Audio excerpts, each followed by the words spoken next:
right now, everybody, I'm going to talk dirty to you for a second. Math. we got double D's, sexy numbers. Dan, take it away for us, buddy. Okay, so Chris, you weren't here last week, but one of Frenchie's Corner questions was, is the -1 from a TKO necessary? Now, Frenchie said that it is. Jay said no, it wasn't. Now, I was on the side of Frenchie because it does regulate the increased amount of points for title matches, a fatal 5-way, fatal 4-way. All these matches have increased their points. So and Frenchie made this point. That's why I couldn't really say anything, because he said that you need something to actually balance it out or regulate it a little bit. Right. And one of the arguments I said was that if we were going to change something with TKOs and not KOs, was maybe increasing or decreasing or changing KOs to -2 instead of -1. But I'll say this: it should not be changed because the +1 to the winner already serves that purpose anyway. Exactly. But even if that wasn't the case, or even though that is the case, even if we have to change something with the TKOs and the KOs, I would still be for it because KOs are so much harder to have. So so let's look at the proof of this over the years.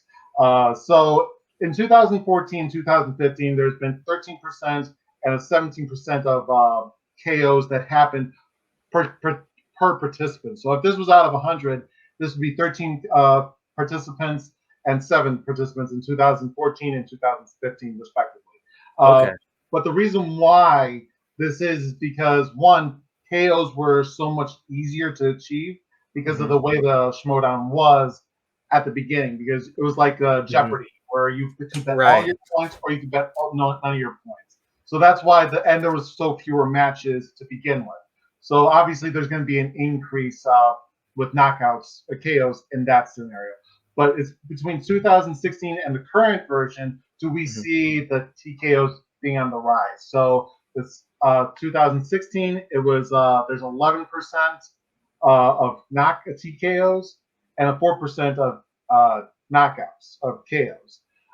2017, it was 13% with TKOs and 3% of KOs. 2018, it's 18% of TKOs, 6% of KOs. 12% is in 2019. It was 12% of TKOs, 6% of KOs, and last year it was 12% of TKOs and 4% of KOs. So I know that's a lot of numbers, but basically the summary is that we're only looking at anywhere between 3% and 6% of this happening, of a knockout, a KO happening in a given season. So even if there was a change of points with -2 to a -2 points for a knockout, we're only seeing that from anywhere between 3% or 6% time of it happening. Okay. But obviously, the more occurrences is TKOs. As we can see, it's close to like anywhere between 10 and 20% of it happening. So that's my kind of proof of it happening. Why I would still be for a -2 change if there was ever to be a change between TKOs and KOs. So what are your thoughts on this? First of all, just to give my 2 cents on the matter, I really enjoy the fact that people lose points if there's TKOs and KOs, because it adds more stakes and it adds more it gives the players more incentive to do well. Really, at the end of the day, because obviously, like you saw in the beginning, people are just throwing points like it was nobody's business. Like they're like, "Oh, okay," because they thought it was for fun. And I know, like, that's a whole different case, not to what the Schmodown is, at least to what we saw yesterday and things like that. But like the biggest spike was in 2018, and I like that's at least in regards to TKOs. But like that's wild to me how many TKOs have happened over the last few years. And really knockouts, because we don't get to see, like you said, we don't see too many knockouts nowadays. We've seen one this season. and that was the one. It was a Saul and Humphrey. That was it. Yes, that But was it. TKOs happen like once a week. I feel like at this point. Yeah, there is about maybe, let's see, 20% chance of happening within a given season. So out of all the matches that happen, 20% of those matches will be a TKO. But that's so much easier because you can still be 1 point behind and it's still considered a TKO. Right. Whereas you can be 10 points behind and it's still a TKO. So there is that gap between 1 and 10 that can result in a TKO, whereas a KO has to be 11 points or more. So if you look at my graphs on all the possible points that could happen in the Schmodown, there is a line, or actually a line is more like this, and you only see like a little bit of dots right here, whereas like that line where it would be a TKO line, they're all over there. So that's kind of proof in the pudding because you can have that wide range of being points behind, and it's close, but it's still considered a TKO if you don't overtake that shot. And this year, I feel like when you at the end of the season or whenever you do this next season and you look at the TKO numbers, I feel like I forget how many we had last year, at least in regards to the percentages. What was it, 12 or 13? We had like or for TKOs. Oh, TKOs. Well, that'd be 12%. Yeah. Actually, okay. We're doing it a little bit fancy. So, I actually have the numbers right here. So, so we had 60 defeated. So we had 23 TKOs and 7 KOs last year. 7 KOs total for the whole year of 2020. Okay. The most that we've had in KOs is 12 in 2018 and 2019.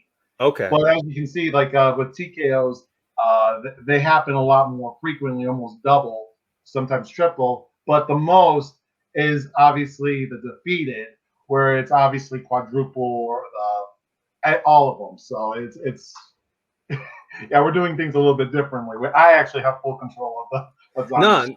No, you're good. But this is it. I never really thought of the Schmodown that way about how many TKOs and KOs that we get, and my thing with like losing points and everything.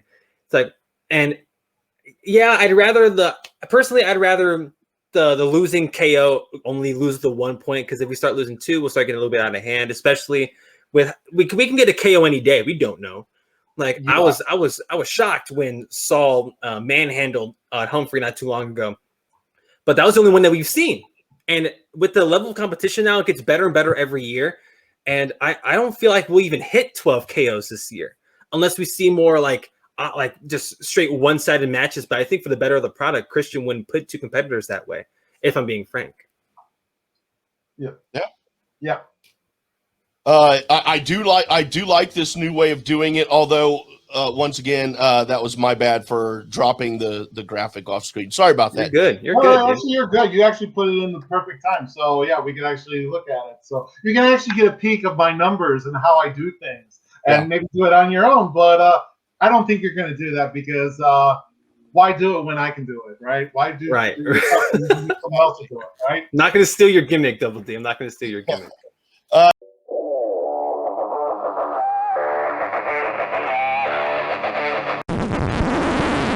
You want to hear something funny? The mic wasn't on that whole time. No way. Yeah, for real. Oh, wow. So smooth.